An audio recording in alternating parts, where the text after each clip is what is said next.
بسم اللہ الرحمن الرحیم۔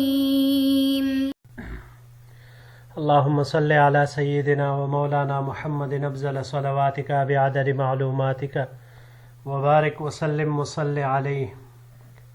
بسم اللہ الرحمن الرحیم۔ عزیز طلباء کرام، مختارات من ادب العرب سے بحمد اللہ تعالی آج ہمارا سبق نمبر 31 ہے، اور مضمون جو شروع ہوا تھا کیف ہاجر النبی صلی اللہ علیہ وسلم، آج اس کا ایک اور حصہ پیش کرنے جا رہے ہیں، تو بڑھتے ہیں اپنے سبق کی طرف۔ پچھلے سبق میں ہم نے پڑھا تھا کہ حضور صلی اللہ علیہ وسلم نے حضرت ابوبکر رضی اللہ تعالی عنہ کو روکنے کا کہا تھا کہ مجھے بھی اجازت ملنے والی ہے تو پھر ایک ساتھ ہجرت کریں گے۔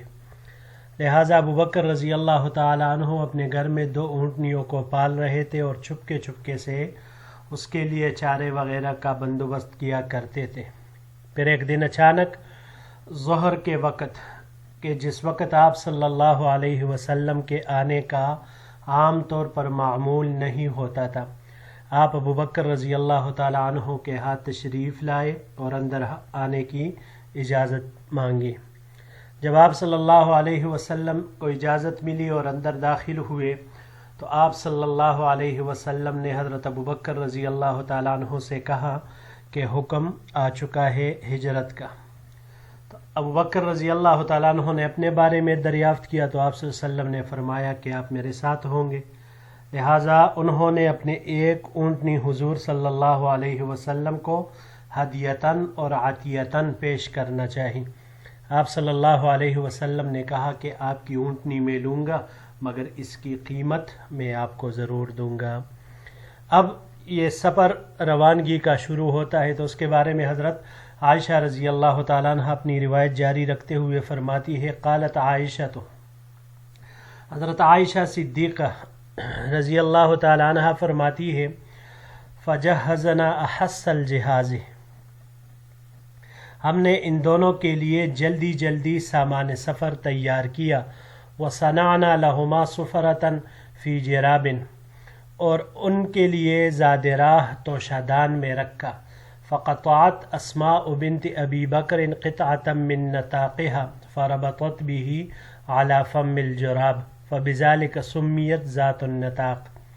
تو حضرت اسماء بنت ابی بکر، یہ حضرت عائشہ صدیقہ رضی اللہ تعالی عنہ کی بڑی بہن ہیں، انہوں نے اپنا پٹکا پاڑ کر توشادان کا منہ باندھا، اسی وجہ سے ان کو ذات النطاق کہا جاتا تھا، ذات النطاق کے نام سے موسوم ہوئی۔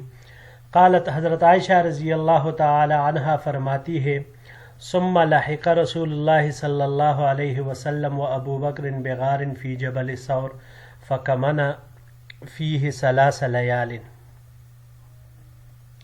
پھر آپ صلی اللہ علیہ وسلم اور حضرت ابوبکر صدیق رضی اللہ تعالی عنہ غار ثور میں پہنچے اور وہاں 3 راتوں تک پوشیدہ رہے۔ یبیت عندہما عبداللہ ابن ابی بکر، حضرت عبداللہ ابن ابی بکر ان کے ساتھ رضی اللہ عنہما ان کے ساتھ رات گزارتے تھے، وَهُوَ غلام شاب ثقف لقن، اور وہ ایک نوجوان عقل مند اور ذکی تھے۔ فَيَدَّلِجُ مِنْ عِنْدَهُمَا بِسَحَرٍ فَيُصْبِحُ مَعَ قُرَيْشٍ بِمَكَّةَ كَبَائِتٍ، لہٰذا سحری کے وقت ہی ان کے ہاں سے روانہ ہو جاتے اور صبح سویرے ہی اتنے جلدی مکہ پہنچ جاتے گویا کہ انہوں نے مکہ ہی میں رات گزاری ہو۔ فلا يسمع امرا يقتادان به الا وعاه حتى يأتيهما بخبر ذلك حين يختلط الظلام۔ مکہ میں جو بھی اہل مکہ سے ان دونوں حضرات کے متعلق کسی قسم کی سازش اور مکر کی خبر سنتے تو اسے یاد کر لیتے اور رات کے وقت ان دونوں حضرات کو پھر اس سے مطلع کر دیتے۔ فیرعى علیہما عامر بن فہیرۃ مولا ابی بکر منحۃ من غنم. اسی طرح حضرت ابوبکر رضی اللہ تعالیٰ عنہ کے آزاد کردہ غلام عامر ابن فہیرہ رضی اللہ تعالیٰ عنہ صبح شام ان کے لیے دودھ دینے والی بکریاں چرایا کرتے تھے. فیریحها علیہما حین تذهب ساعۃ من العشاء. پس جب رات کا کچھ حصہ گزر جاتا تو وہ اس بکری کو ان کے پاس لے کر آتے. فیبیتان فی رسل وهو لبن منحتہما ورضیفہما.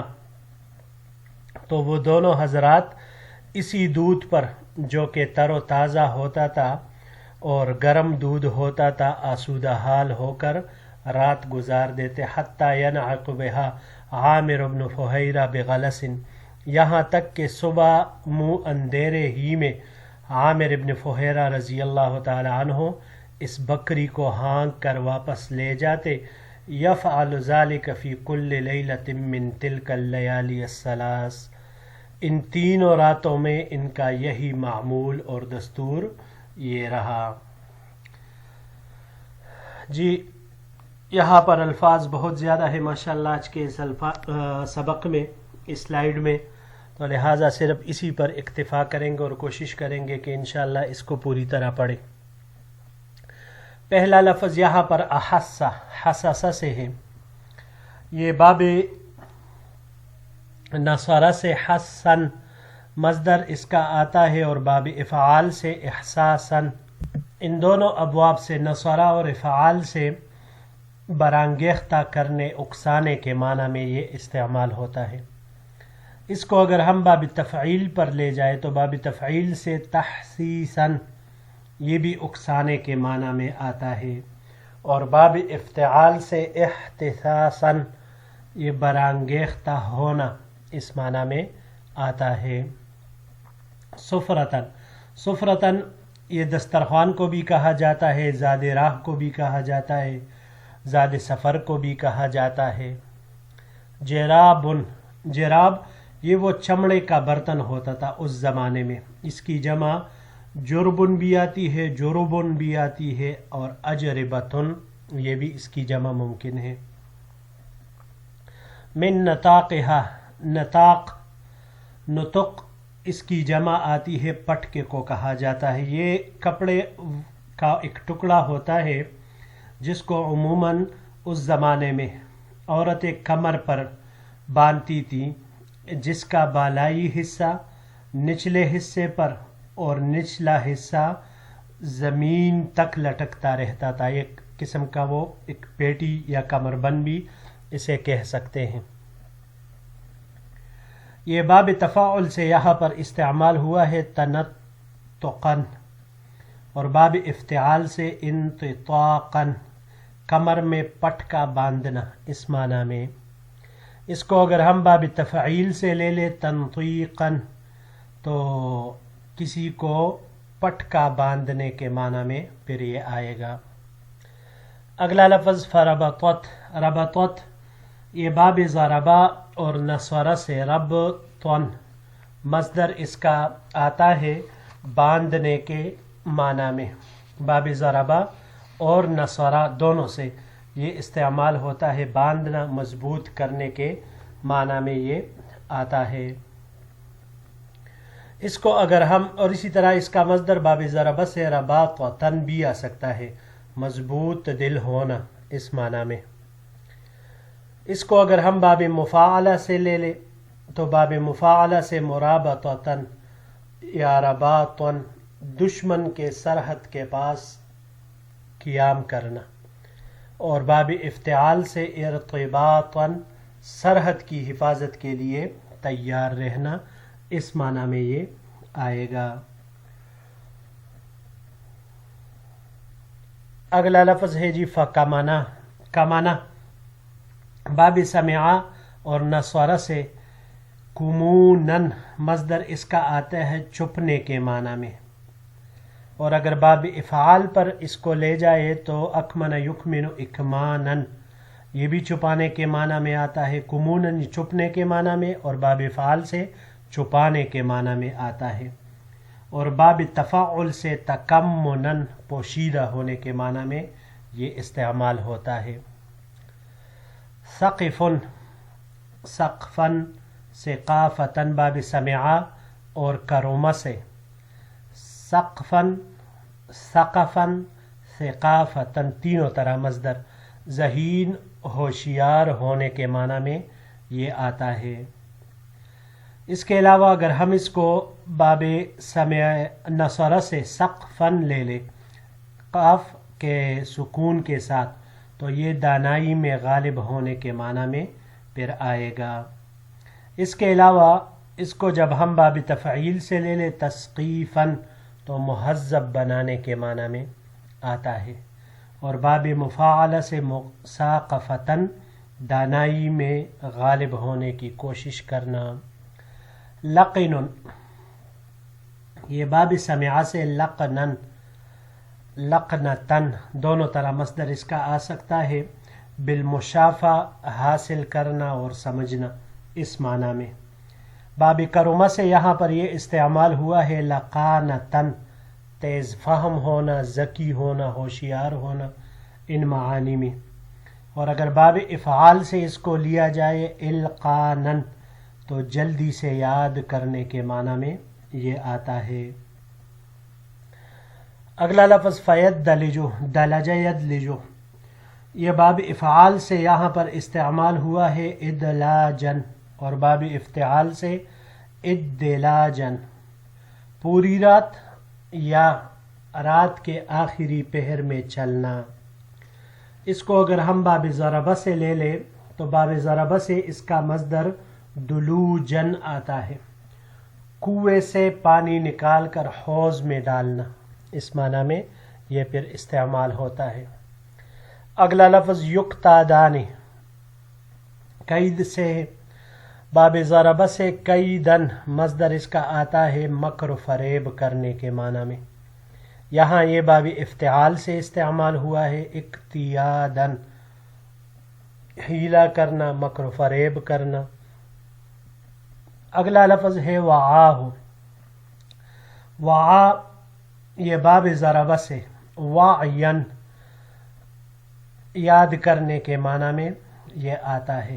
اور اگر باب افعال سے اس کو لے لے ایعاءن تو پھر برتن میں رکھنے کے معنی میں یہ آتا ہے. باب استفعال سے اگر اس کو ہم لے استیعاءن مصدر اس کا آئے گا پورا کا پورا لینا سارا لینا اس معنی میں یہ پھر آتا ہے.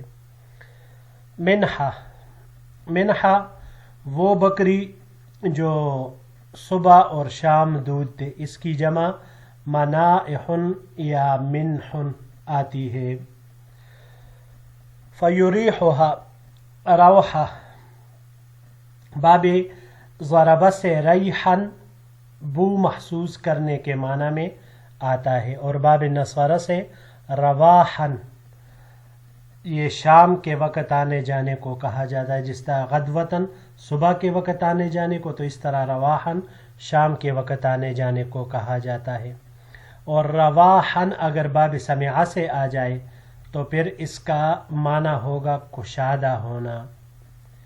اس کو اگر ہم باب افعال سے لے لیں جیسے یہاں پر یہ باب افعال سے استعمال ہوا ہے اراحتن تو باڑے کی طرف جانوروں کو واپس لانا اس معنی میں ہوگا.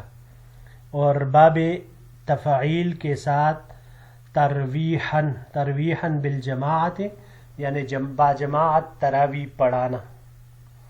اور باب استفعال سے بھی ہم اس کو لے سکتے ہیں استرواحن کشادہ ہونے کے معنی یہ سونگنے کے معنی میں آتا ہے. ورزیفہما رزیف یہ اصل میں گرم پتھر ڈال کر گرم کیا ہوا دودھ یا بنا ہوا گوشت اس کو کہا جاتا تھا. یہ عرب کی عادت تھی کہ جب وہ سفر پر جاتے تو اپنے ساتھ ایک دھلا ہوا اوج رکھتے تھے کہ دوران سفر جب ہانڈی میسر نہ ہو تو پھر اس میں گوشت کے ٹکڑے چھوٹے چھوٹے ٹکڑے دار کر اس میں اوج ڈال دیتے تھے اور پھر پتھروں کو گرم کر کے اس میں ڈالتے تاکہ اس کی حرارت سے وہ گوشت بن جائے. پھر اس کا ادلاب گرم دودھ اس کو رزیف کہا جانے لگا. اور گرم دودھ پر بھی اس کا اطلاق ہونے لگا کیونکہ وہ بھی بدن کی حرارت کی وجہ سے گرم گرم نکلتا ہے. یہ باب ضربہ سے رزفن دودھ کو گرم پتھر پر گرم کرنے کے معنی میں یہ آتا ہے، داغ لگانے کے معنی میں بھی ممکن ہے. اور باب تفعیل سے ترضیفن سخت غضبناک کر دینے کے معنی میں یہ آتا ہے. ینعقو نعقہ باب ضربہ اور فتحہ سے نعقن نعیکن یہ چرواہے کا بکریوں کو آواز دینے کے معنی میں، جو اس کو ہانک کر لے جاتا ہے تو اپنی آواز کے ذریعے سے اس کو ہانکتا ہے. بغلس غلس اس کی جمع اغلاس آتی ہے، رات کے آخری تاریکی کو کہا جاتا ہے.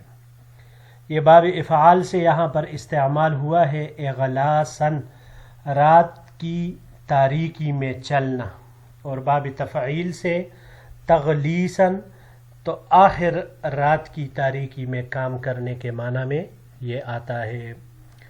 جی عزیز طلباء کرام، بحمد اللہ تعالی اللہ کے فضل و کرم سے یہ سبق بھی اپنے اختتام کو پہنچا. انشاءاللہ العزیز اگر زندگی رہی تو اگلے درس کے ساتھ پھر آپ کی خدمت میں حاضر ہوں گے. السلام علیکم ورحمۃ اللہ وبرکاتہ.